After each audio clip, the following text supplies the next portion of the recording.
ನಾನು ಮತ್ತು ನಮ್ಮ ಮಾಮೆ ಇವತ್ತು ಎಲ್ಗಪ್ಪ ಹೊರಟಿರೋದಂದ್ರೆ ರಾಗಿಪರಲ್ಲಿ ಅಲಿಬೆ ಹೊಡಿಬೇಕಾಗಿತ್ತು. ಅದ್ರ ಸಲುವಾಗಿ ನಮ್ಮ ಪಕ್ಕದೂರಲ್ಲಿ ಹೋದೆ. ಪಕ್ಕದೂರಲ್ಲಿ ಹೋಗಿ ಅವ್ರ ಹೊಲಕ್ಕೂ ಸಹ ನೋಡಿರ್ಲಿಲ್ಲ. ಅವ್ರ ತಾತನ ಫೋನ್ ಮಾಡಿದ್ರೆ ಡೈರೆಕ್ಟ್ ಆಗಿ ಬೇಗ ಸಹ ಬಂದ್ರು. ನಾವಿಬ್ರು ಸೇರಿ ಅವ್ರ ಹೊಲದ ಕಡೆ ಹೊರಟಿವಿ. ಅವ್ರ ಹೊಲ ನೋಡಿದ್ರೆ ಈ ರೀತಿ ಇತ್ತು. ಆಮೇಲೆ ನಾನು ತಾತ ಕೂಡ ಮೂವರು ಕೂಡ ಸೇಫ್ ಆಗಿ ಅವ್ರ ಹೊಲದ ಹತ್ರ ಲ್ಯಾಂಡ್ ಆದ್ವಿ. ಲ್ಯಾಂಡ್ ಆಯ್ತು ಅಂತ ಹೇಳ್ಬಿಟ್ಟು ತಾತನ ಹತ್ರ ಎಲ್ಲ ಮಾಹಿತಿ ತಗೊಂಡೆ. ಏನಕ್ಕಪ್ಪ ಮಾಹಿತಿ ತಗೊಂಡಿದ್ದೆ, ತಾತನ ಸ್ವಲ್ಪ ಡೌಟ್ ಇತ್ತು. ಇವ್ನು ಮಾಡ್ತಾನೋ ಕೆಲಸ ಕರೆಕ್ಟ್ ಆಗಿ ಇಲ್ಲ ಅಂತ ಹೇಳ್ಬಿಟ್ಟು ಡೌಟ್ ಇತ್ತು.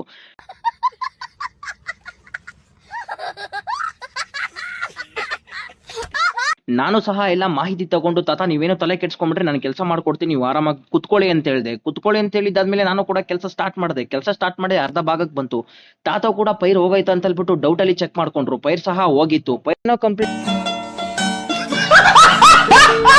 ಆಯ್ತು. ಅಲ್ಬೆ ಹೊಡೆದಿರೋ ಹೊಲ ಈ ರೀತಿ ಇತ್ತು. ನನಗೂ ಹೊಟ್ಟೆಗೆ ಕೂಡ್ಬೇಕಾಗಿತ್ತು. ಅದ್ರ ಸಲುವಾಗಿ ನಾನು ಮತ್ತೆ ನಮ್ಮ ಮಾಮೆ ಮನೆ ಕಡೆ ಹೊರಟ್ವಿ. ಹೊಟ್ಟೆಗೆಲ್ಲ ಕೂಡ್ ಹಾಕೊಂಡು ನಮ್ ಬ್ರೋ ಫೋನ್ ಮಾಡಿದ್ರು. ಏನಕ್ಕಪ್ಪ ಅಂದ್ರೆ ಪೆಟ್ರೋಲ್ ಖಾಲಿ ಆಯ್ತು ಗಾಡಿಯಲ್ಲಿ, ಬೇಗ ಬಾ ಅಂತ ಹೇಳಿದ್ರು. ನಾನು ಸಹ ಪೆಟ್ರೋಲ್ ತಗೊಂಡು ಹೋದ್ ನೋಡಿದ್ರೆ ನಮ್ ಬ್ರೋ ಸಹ ಕ್ಯಾನ್ ತಗೊಂಡು ಬೆನ್ಗೆ ಹಾಕೊಂತ ಇದ್ರು. ಏನಕ್ಕಪ್ಪ ಅಂದ್ರೆ ಉರುಳಿ ಗಿಡದಲ್ಲಿ ಬಾಸ್ಟ್ ಅನ್ನೋದು ಕಳೆ ಔಷಧಿ ಹೊಡಿಬೇಕಾಗಿತ್ತು. ನಮ್ ಬ್ರೋ ಕೂಡ ಸಿಂಪಡಣೆ ಮಾಡ್ತಾ ಇದ್ರು. ಸಿಂಪಡಣೆ ಮಾಡ್ದಾಯ್ತು ಅಂತ ಹೇಳ್ಬಿಟ್ಟು ನಾನು ಕೂಡ ಸಹ ನೋಡ್ತಾ ಇದ್ದೆ. ಒಬ್ಬ ವ್ಯಕ್ತಿ ಸಕ್ಸಸ್ ಆಗ್ಬೇಕಂದ್ರೆ ತುಂಬಾ ಜನ ಹೇಳೋ ಮಾತು ಏನಪ್ಪಾ ಅಂದ್ರೆ ಡ್ರೀಮ್ ಬಿಗ್ ಅಂತಾರೆ. ನಮ್ ಬ್ರೋಗೆ ಯಾವ್ದೇ ತರ ಡ್ರೀಮ್ ಬಿಗ್ ಇಲ್ಲ. ಫಾರ್ಮಿಂಗ್ ಬಿಗ್ ಓನ್ಲಿ ಮಾತ್ರ ಇರುತ್ತೆ. ಹೊಡೆದ್ರೆ ಲ್ಯಾಟ್ರಿ, ಇಲ್ಲ ಅಂದ್ರೆ ರೋಟ್ರಿ.